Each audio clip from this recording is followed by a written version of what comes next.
Bonjour à tous, bienvenue dans cette nouvelle vidéo. C'est la 6e et dernière vidéo de ma série de vidéos sur comment vaincre la dépression de façon définitive. Dans ce 6e épisode, j'ai prévu de parler de Naruto comme un modèle pour surmonter ses blessures émotionnelles. Mais comme ça fait 2 mois, je me suis dit que j'allais un peu élargir le sujet et parler plutôt de comment Naruto a-t-il réussi dans sa vie malgré sa peine et sa souffrance. Parce que Naruto, c'est un garçon qui a énormément souffert, mais malgré ça, il a toujours tout surmonté. Il a surmonté l'adversité, il a surmonté le rejet, l'abandon, etc. pour pouvoir réaliser ses rêves et sa mission de vie. Donc c'est un parcours qui, moi, m'a toujours fasciné. Et c'est ce que je voudrais partager avec vous. Donc si vous ne connaissez pas Naruto, ne vous inquiétez pas, je vous raconterai son histoire dans des grandes lignes, dans un premier temps. Et ensuite, on parlera des leçons qu'on peut tirer, nous aussi, pour surmonter la peine et l'adversité. Donc Naruto, c'est un manga que j'ai regardé dans mon adolescence et que j'ai re-regardé en 2020, toujours aussi passionné. Donc c'est l'histoire d'un jeune orphelin qui naît dans un village de ninjas nommé Konoha. Ses 2 parents étaient des ninjas très puissants. Son père, Minato Namikaze, était un ninja très puissant, surnommé l'éclair jaune de Konoha, parce qu'il avait une vitesse semblable à celle d'un éclair, et qui était Hokage à la naissance de Naruto. Hokage, c'est le titre donné au chef du village de Konoha. Sa maman, Kushina Uzumaki, était aussi une ninja puissante. Elle avait la particularité de renfermer en elle un démon.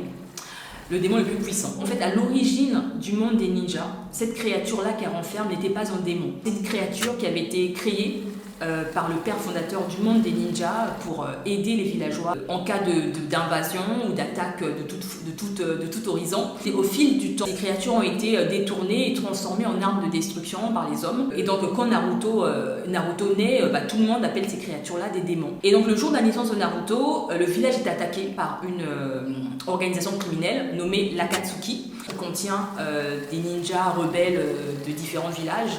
Ils attaquent le village de Konoha pour s'emparer du démon que porte la maman de Naruto. Parce que du coup, ils anticipent sa vulnérabilité au moment de l'accouchement. Donc ils attaquent le village, ils détruisent les maisons, et le démon est extirpé de la maman de Naruto. Mais in extremis, ils arrivent les villageois réussissent à repousser l'Akatsuki, mais pour ne pas que le démon attaque les villageois, les parents de Naruto décident de mettre ce démon-là dans Naruto. Donc Naruto naît avec une espèce de cadeau empoisonné. Il a un démon en lui. Ses 2 parents sont décédés. Il s'appelle Naruto Uzumaki, donc le nom de sa maman. Et donc Naruto grandit dans cet univers-là. Il est rejeté par les gens du village qui ne veulent pas de lui, qui connaissent, qui savent qu'il renferme le démon, mais ils ne peuvent pas en parler. Donc il est rejeté par les grands, il est rejeté par ses camarades de classe parce que en fait à la maison on leur dit de ne pas traîner avec Naruto. Naruto est sous la protection du chef du village et il vit tout seul chez lui. Donc il est très seul. Quand il rentre des cours, en fait il voit tous ses camarades se faire accompagner par leurs parents. Donc il y a vraiment de gros moments de solitude, d'abandon, d'humiliation, etc. Et en fait un jour, lassé par ce rejet, en fait il se questionne, il demande aux villageois: mais pourquoi vous me détestez autant? Qu'est-ce que je vous ai fait? Et en fait il le regarde, il le rejette complètement. Et donc ce qui va se passer, et ce qui rend l'histoire de Naruto hyper intéressante, c'est qu'un jour Naruto va dire: vous tous qui me détestez, un jour je serai un ninja puissant et je serai Hokage, donc chef du village, et vous serez obligés de me respecter. Donc Naruto balance ça comme ça, en plein marché, à tout le monde: vous serez obligés de me respecter. Les gens du village, ils rigolent bien évidemment parce qu'ils savent que Naruto n'est pas très intelligent, il est maladroit, etc. Mais dans la tête de Naruto, il y a un changement de mindset, il y a un shift. Naruto, c'est son rêve, il est déterminé. Et donc, ce qui va se passer, c'est qu'il va prendre conscience que pour être Hokage, donc chef du village, il va falloir être un ninja puissant, effectivement, mais aussi commencer à prendre soin du village. Et donc Naruto va commencer à travailler, à s'entraîner de façon acharnée en tant que ninja pour monter en puissance, pour apprendre de nouvelles techniques de combat. Et en parallèle, il va commencer à poser des actes sympas à ses camarades de classe, à vouloir être leur ami, à aider les mamies dans les marchés, enfin vraiment à poser des actes hyper positifs auprès des gens. Et en fait, il va se passer un truc, c'est qu'une nuit, Naruto va aller voler un rouleau avec une technique secrète. parce que dans son élan d'apprendre de nouvelles techniques, il va du coup aller s'emparer de ce rouleau-là. Il va s'enfuir. Son professeur va s'en rendre compte, il va courir après Naruto. Mauvais timing, cette nuit-là, il y avait eu aussi des ninjas ennemis qui s'étaient incrustés dans le village pour s'emparer de ce rouleau. Et ce qui va se passer, c'est que Naruto va être prêt à risquer sa vie pour protéger ce rouleau. Et par la même occasion, son professeur va être grièvement blessé en voulant protéger Naruto. Donc ils vont réussir à tuer les ennemis.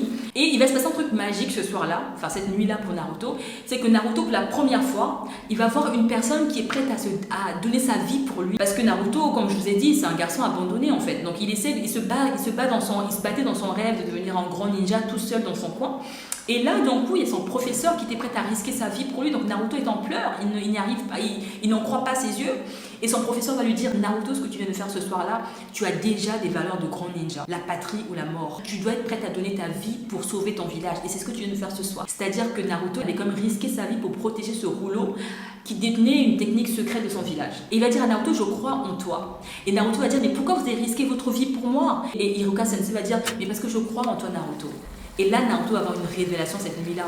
Il va dire, mais oui, c'est ça un ninja, c'est protéger ses amis, protéger les gens qu'on aime. Et Naruto va en faire une valeur principale de sa poursuite de devenir Hokage. Il va commencer à s'entraîner de façon acharnée. Et en parallèle, en fait, dans l'école, il va intégrer une équipe de ninjas, parce qu'en fait, c'est des enfants ninjas qui sont répartis en équipe. Et Naruto va intégrer l'équipe 7. Dans cette équipe, il y a Sakura, il y a Sasuke. Et ils sont sous la supervision de Kakashi Sensei. Ils mettent Naruto dans son équipe pour qu'il puisse protéger Naruto, parce que Naruto, pour tout le monde, à ce moment-là, Naruto n'est que l'enfant qui contient le démon. Donc, faut veiller sur lui. Mais comme Naruto va travailler de façon acharnée, Kakashi Sensei va finalement voir le potentiel de Naruto. Il va dire, mais ce petit a peut-être du potentiel. Et Kakashi Sensei va aller voir le chef du village, Tsunade, pour dire à Tsunade, Naruto, je pense qu'il a du potentiel. Et il travaille tellement de façon acharnée, il est tellement discipliné, il est maladroit, mais en tout cas, il a cette volonté du feu. Cette volonté du feu, c'est la volonté de défendre les intérêts du village, c'est la volonté de protéger, d'être un vrai ninja en fait. Donc Tsunade, en tant que chef du village, va commencer à observer Naruto. Bon bah Naruto, effectivement, maladroit, mais il est tellement déterminé dans sa quête de rêve que je pense qu'il y a moyen. Et donc Tsunade, ce qu'elle va faire, c'est qu'elle aussi, en tant que ninja légendaire, elle va faire appel à Jiraiya Sensei. Et Jiraiya va être une figure fondamentale dans la vie de Naruto.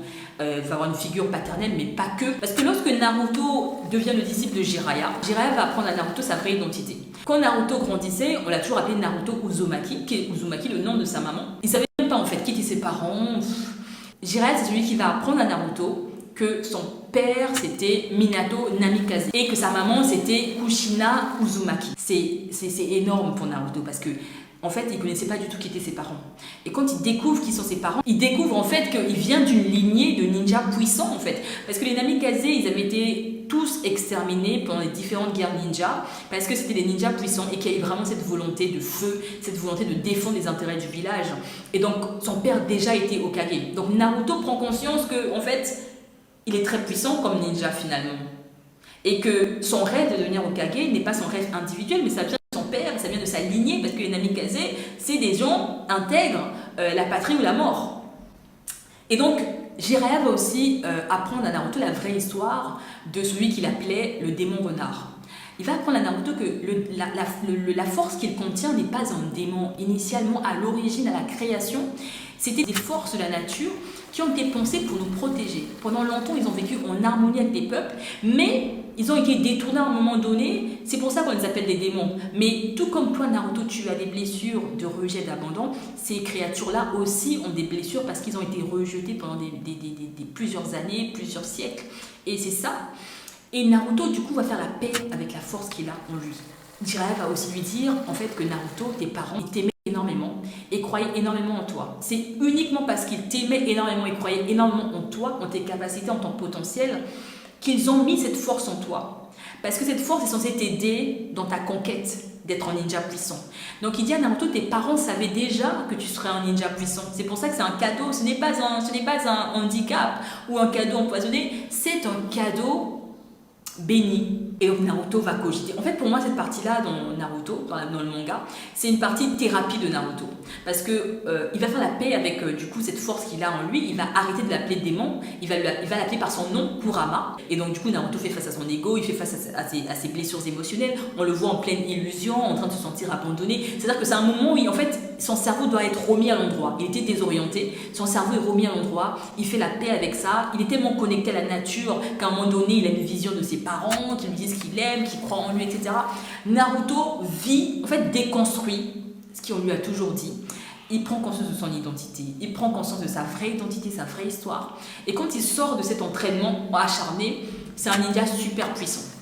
Et Jiraiya va aussi dire à Naruto, Naruto, je crois en ton rêve de devenir un grand ninja, un jour de devenir Hokage, mais plus encore, je crois que tu es l'enfant de la prophétie. Tu es celui qui va mettre fin à la guerre des ninjas, tu es celui qui peut apporter la paix dans le monde.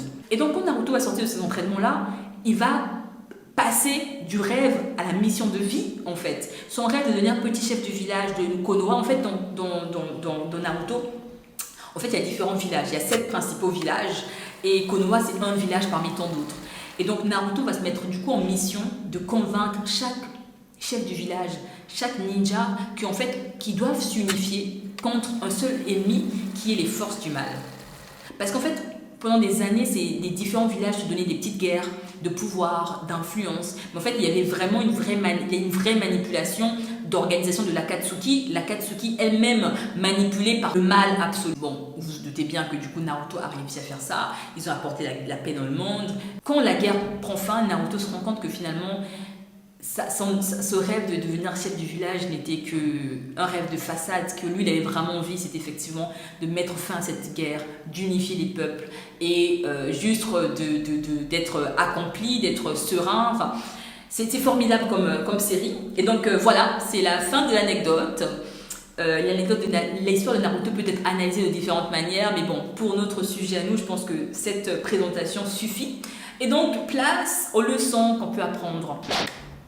Première leçon pour moi, pour pouvoir réussir malgré les blessures émotionnelles, autorise-toi à rêver grand, à avoir des rêves honorables, à défendre des causes qui te tiennent à cœur. C'est uniquement des causes qui te tiennent à cœur qui te donneront envie de te lever le matin. Parce que lorsque tu es dans ta souffrance, ça ne va pas, tout le monde me déteste, je suis abandonnée, je n'ai aucune énergie en moi, je veux tout arrêter, je veux mettre fin à ma vie. Quand tu es dans cette spirale négative, il te faut quelque chose où t'accrocher en fait. Et en fait, je pense qu'il faut s'accrocher à tes rêves. Et comment tu connais tes rêves? J'en ai parlé des rêves d'enfants ou des rêves même de moins enfants, mais c'est-à-dire qu'il y a des rêves à l'intérieur de toi. C'est-à-dire qu'il faut aller chercher ça en fait. Deuxième point, deuxième leçon pour moi, c'est que avoir des rêves c'est bien, mais les décliner en objectifs et puis en tâches c'est mieux. C'est-à-dire que Naruto, lorsqu'il a pris conscience qu'il voulait être Hokage et que être Hokage c'est être un ninja puissant et protéger les gens du village, il s'est fixé en objectif d'être un ninja puissant et de prendre soin des gens du village. Et il a décliné ça en tâches, c'est-à-dire que Naruto il a commencé à s'entraîner de façon acharnée. Donc juste il était resté dans son délire de je veux être Hokage, mais en fait il ne serait pas allé loin. Mais Naruto a commencé à travailler de façon acharnée. Il a commencé à bosser, il a commencé à poser des actes concrets, des actions concrètes tous les jours. Troisième leçon, c'est par ta propre détermination d'abord que tu réussis. C'est parce qu'il est allé chercher ces rêves-là, poser des actions concrètes, que, quatrième leçon, il a pu rencontrer des personnes qui l'ont accompagné dans ses rêves. Parce que, en fait, généralement, quand on est mal, on veut s'accrocher à certaines personnes. Ouais, si je quitte cette personne, je me retrouverai seule. Ah, si je quitte cette personne, si je déménage, je vais me retrouver seule. Mais en fait, si tu dois déménager pour accomplir ton rêve, déménage. Parce qu'en fait, c'est en poursuivant ton rêve que tu vas rencontrer des bonnes personnes. Des personnes qui vont vraiment être pour toi et qui vont t'aider dans l'accomplissement de tes rêves, en fait. Je sais qu'il y a beaucoup de gens qui ont des fois l'impression de... J'ai du mal à faire des rencontres, je sais pas. En fait, quand tu poursuis tes rêves, quand tu es aligné avec qui tu es, que tu es en train de, malgré les douleurs, etc., tu vas rencontrer des gens. Moi, je vous ai raconté, j'ai été en dépression pendant 10 ans, mais je ne savais même pas que j'étais en dépression. Je savais que j'avais un mal-être, une souffrance, mais ça ne m'a jamais empêché de me lever le matin, d'aller travailler, d'aller voyager, d'aller en soirée, de faire la fête, etc. C'est-à-dire que malgré la souffrance, c'est un truc qui te ralentit. Mais malgré ça, il faut que tu sois moteur. Et c'est parce que j'ai fait ça que j'ai rencontré les amis formidables que j'ai aujourd'hui. Dédicace. Autre leçon, à un moment donné, parce que tu es en train de poursuivre ce rêve, tu vas passer par la case thérapie. Pas forcément la thérapie peut-être que moi je l'ai vécu, aller voir un psy, etc. Mais tu dois, ou tu dois, je ne sais pas c'est quoi le sens, mais rencontrer des personnes qui vont t'aider à te déconstruire. Parce que Naruto n'aurait jamais pu découvrir sa mission de vie s'il ne connaissait pas sa vraie histoire, s'il ne connaissait pas sa vraie identité. Donc pour moi, c'est une case indispensable dans ta quête spirituelle, dans ta quête personnelle, dans cette quête de guérir de blessures émotionnelles, de souffrances, de machin. Enfin, dans cette quête-là, à un moment donné, pour moi, en tout cas par expérience, je reste persuadée que tu dois passer par la case thérapie. Et donc pour Naruto, la thérapie a été de rencontrer Jiraiya, qui est un ancien en fait, qui a pu lui donner, qui a pu l'instruire, aider Naruto à déconstruire sa vie, son histoire. Et pour moi, c'est quelque chose d'important. Donc quand je partage, là j'ai partagé dans cette série de vidéos comment j'ai vaincu la dépression de façon définitive.